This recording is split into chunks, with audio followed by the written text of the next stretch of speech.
నేను ఒక్కటి కూడా లేదు, గొట్టాలని కూర్చిపోయినాయి. అక్కడే అన్న పాత కట్టే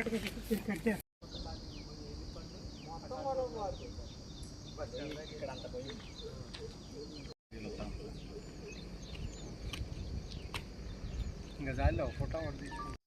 నా పేరు కెచ్చల రంగారెడ్డి, సిపిఎంఎల్ మాస్ లైన్ రాష్ట్ర నాయకులు.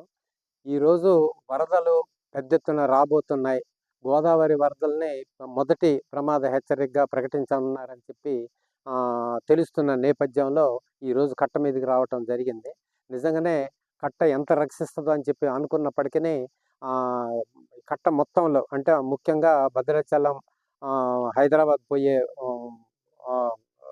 బ్రిడ్జి కాడి నుంచి ఇటు ఉత్తరం వైపు పోయే కట్ట మీదకి వస్తే మాత్రం 2-3 చోట్ల చాలా ప్రమాదకరంగా అవి కూలిపోయి ఉన్నటువంటి పరిస్థితి ఉంది. గోడలు అట్లే రాళ్ళు పేర్చిన చోట కూడా కుంగిపోయి ఉన్నటువంటి పరిస్థితి ఉంది. దాని నుంచి నీళ్లు లీక్ అయిపోయి ఇప్పటికే ఒక చోట కట్ట అవతలకి వెళ్ళిపోతున్న పరిస్థితి ఉంది.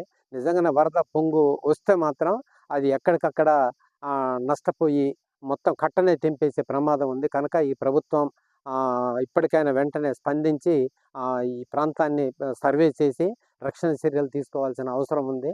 అసలు గోడ కూలిపోవటం అనేది, కుంగిపోవటం అనేది జరిగితే మాత్రం, వరద తోసేస్తే మాత్రం అది చాలా నష్టం జరుగుతుంది. కనుక పటిష్ట చర్యలు తీసుకోవాలని చెప్పి మేము డిమాండ్ చేస్తున్నాం. లేకపోతే ఆ తర్వాత జరిగే పరిణామాలకి ఈ ప్రభుత్వమే బాధ్యత వహించాల్సి వస్తుందని కూడా మేము హెచ్చరిస్తున్నాం.